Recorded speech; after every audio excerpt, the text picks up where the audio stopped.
तो भाइयों अक्सर जब मैं बात करता हूँ क्रिप्टो के बारे में लोगों से तो मैं ऑब्जर्व करता हूँ कि ज़्यादातर लोग अपना पैसा एक या दो एक्सचेंज में रखते हैं और ज़्यादातर ट्रेडिंग एक एक्सचेंज में करते हैं। ये वीडियो उन लोगों के लिए है जो ज़्यादातर एक या दो एक्सचेंज यूज़ करते हैं और मैं इस वीडियो में बताऊंगा कि क्यों बहुत ज़्यादा खतरनाक है। आज सुबह मैं जब उठा तो मैंने ये आर्टिकल देखा कि क्रिप्टो इन्वेस्टर से कोरियन एक्सचेंज ने करीब $184 मिलियन पिछले 2 साल में सीज किए हैं। और इसमें एक लाइन थी जिसको देख के मैं चौंक गया और बेसिकली लाइन बोलती है कि जो टैक्स अथॉरिटीज़ थी उन्होंने सिंपली एक्सचेंज अकाउंट का होल्ड ले लिया और जो भी एसेट्स थी उनको उसी प्राइस पे सेल कर दिया। ऑफ कोर्स टैक्स भरना ज़रूरी है, सबको भरना चाहिए, लेकिन ये एक तरह से जो क्रिप्टो को सीज़ करना और आपकी क्रिप्टो किसी एक एक्सचेंज में होने के कारण जो खतरे होते हैं उसको ये दर्शाता है। तो फॉर एग्ज़ाम्पल यहाँ टाइम हो सकता हो टाइम भी ना मिला हो और जस्ट एसेट्स जो रेट पे हो कम या ज़्यादा उस पे सोल्ड कर दिए गए हों। तो मैं आपको ये बताता हूँ कि ज़्यादातर अगर आप एक एक्सचेंज यूज़ करते हो तो क्या-क्या खतरे होते हैं।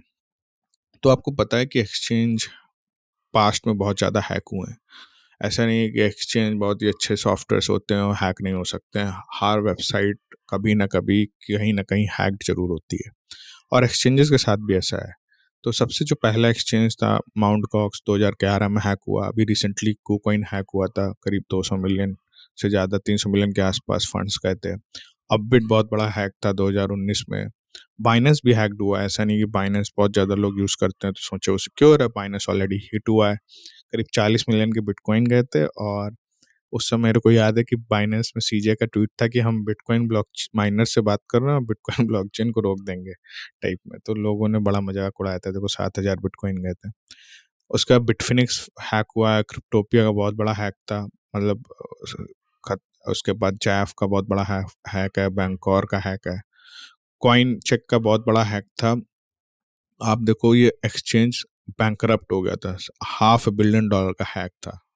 फिर कॉइनबेन का बहुत बड़ा हैक था। उसके अलावा भी आप देखो कि लगातार खतरे होते हैं। जैसे आपको याद हो कॉर्डिगा जो कनेडियन एक्सचेंज था, जिसका फाउंडर प्राइवेट कीज लेके मर गया।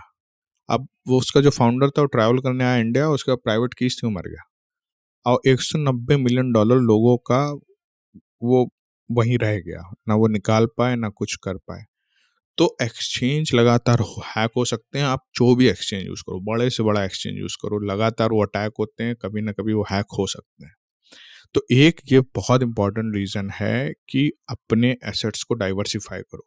ज़्यादा से ज़्यादा 3, 4 कम से कम 4 एक्सचेंजेस यूज़ करने चाहिए, कम से कम।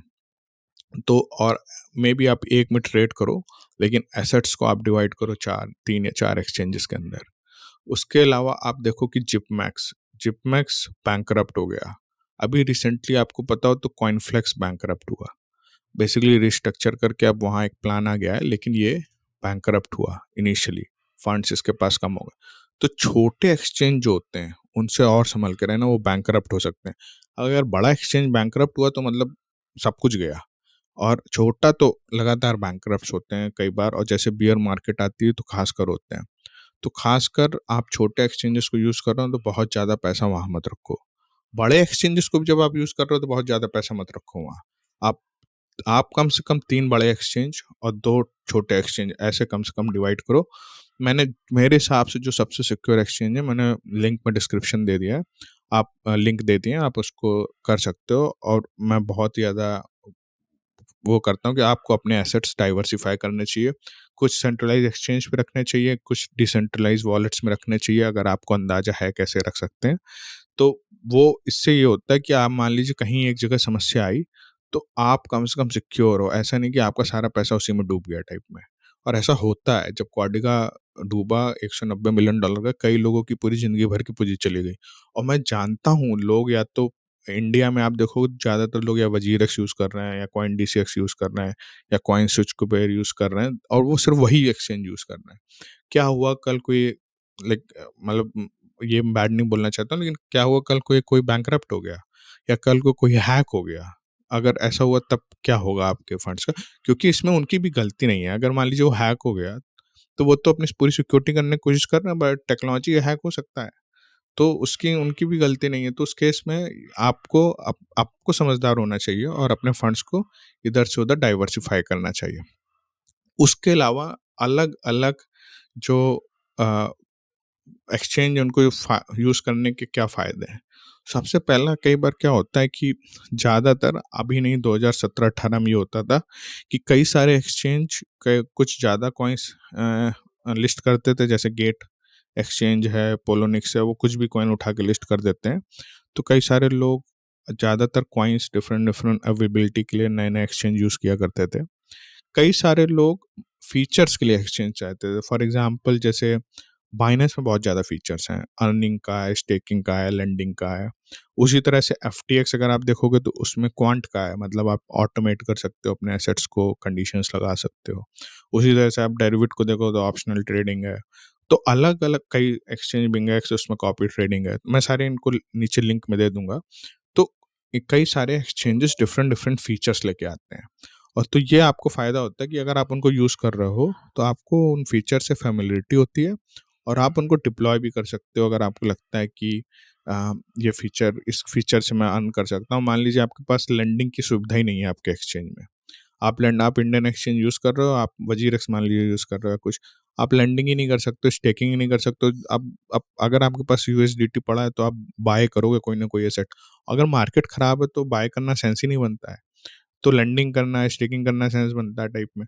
तो आप उस केस में आपके पास कोई ऑप्शन नहीं, तो आप बाय करोगे, भले ही वो चाहे चीज़ खराब हो। तो ये बहुत इम्पोर्टेंट है। और रिसेंटली मैं आपको एक और चीज़ बताना चाहता हूँ कि जो बड़े एक्सचेंज भी हैं, उन पे भी आँख बंद करके भरोसा नहीं करना चाहिए। क्योंकि ये ऊपर-नीचे होते रहते हैं और कोई भी चीज़, और इस समय माइक्रो कंडीशंस बहुत ख़राब हैं।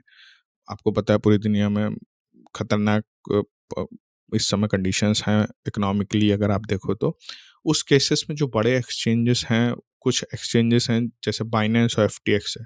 इस समय दोनों के बीच बहुत वॉर है। एफटीएक्स बहुत तेज़ी से राइज़ कर रहा है, बाइबिट भी राइज़ कर रहा है, और आप देखो बाइनेंस सीज़े कभी ना कभी उसको ट्विटर पे अटैक करते हैं या फिर मीडिया में अटैक करते हैं। तो ये भी काफ़ी इंटरेस्टिंग है, क्योंकि आपको बड़ा आदमी तभी अटैक करता है जब आप उसको थ्रेटन करते हो। तो एफटीएक्स को इस समय अटैक हो रहा है, तो एफटीएक्स राइज़ में काफ़ी है। तो एफटीएक्स बड़ा हो रहा है, कॉइनबेस नीचे जा रहा है। कॉइनबेस एक समय बहुत बड़ा था, अब आप देखो कि उसके शेयर्स के प्राइस एकदम घुसे हुए हैं, ले ऑफ किए हुए हैं टाइप में। तो ये आपको दर्शाता है कि कितनी समस्या है इन सारे एक्सचेंजेस में, और ये ऊपर-नीचे होते रहते हैं। तो आपको ये इस वीडियो से देख के समझ में आना चाहिए, मैं बार-बार बोलता हूँ कि आप 3 से 4, अगर हो सके तो 5 तक डिफरेंट-डिफरेंट डेस्टिनेशन यूज़ करो। आप अपने पैसे को डिवाइड करो, आप ज़रूरी नहीं सब में जाके ट्रेड करो, लेकिन लगातार अपने पोर्टफोलियो को शिफ्ट करते रहो, ताकि अगर किसी एक एक्सचेंज में कल को कुछ हुआ या 2 एक्सचेंज में कल को कुछ हुआ किसी कारण, तो आपका पैसा ज़्यादा से ज़्यादा सेफ हो। अच्छा, एक और इम्पोर्टेंट चीज़ बताता हूँ मैं। आजकल एक्सचेंजेस दूसरे एक्सचेंजेस की लिक्विडिटी यूज़ करते हैं। अब जैसे पायोनेक्स है, बिटयार्ड है, ये बाइनेंस के ऊपर बने हैं। अब कई सारे बिंगेक्स है, बाइनेंस के ऊपर बना हुआ है। इस केस में अगर बाइनेंस को कुछ हुआ, तो ये भी, इनको भी सब कुछ हो जाएगा, मतलब इनको भी परेशानी हो जाएगी, क्योंकि इनकी लिक्विडिटी जो कस्टडी है फंड्स की, वो बाइनेंस के पास है। तो आपको इस तरह से डाइवर्सिफ़ाई करना है कि वो एक्सचेंज एक दूसरे से बहुत ज़्यादा रिलेटेड ना हो, ताकि कोलैटरल डैमेज हो, मतलब कि एक गया तो दूसरा अपने आप चला जाएगा। तो इसलिए मैंने 5 एक्सचेंज ऐसे चुने हैं और लिंक में डाल रखे हैं। आप अगर आप इंडिया में रहते हो, ऑफ कोर्स आप हिंदी में वीडियो, आप इंडिया में रहते होगे, आप इसको देख रहे होगे। तो उस हिसाब से मैंने, इंडिया के हिसाब से मैंने इसको डाइवर्सिफ़ाई किया है कि आपको कैसे-कैसे, कौन-कौन से एक्सचेंज यूज़ करने होते हैं। आप ऑलरेडी एक एक्सचेंज इंडियन यूज़ कर रहे हो सके तो आप दोनों यूज़ करने लगो, 2 यूज़ करने लगो, और 3 फॉरेन टाइप के अगर यूज़ कर रहे हो, अगर नहीं यूज़ कर रहे हो तो आप बस होल्डिंग के लिए यूज़ कर सकते हो। और ऑफ कोर्स कोई इन्वेस्टमेंट एडवाइस नहीं है, और जो भी पैसा आप कमाओ, इधर से उधर करो, उन सब पे टैक्स भरना चाहिए। प्रॉपर अकाउंटिंग देनी चाहिए गवर्नमेंट को, ताकि आपको आपके फंड्स कभी सीज ना हो।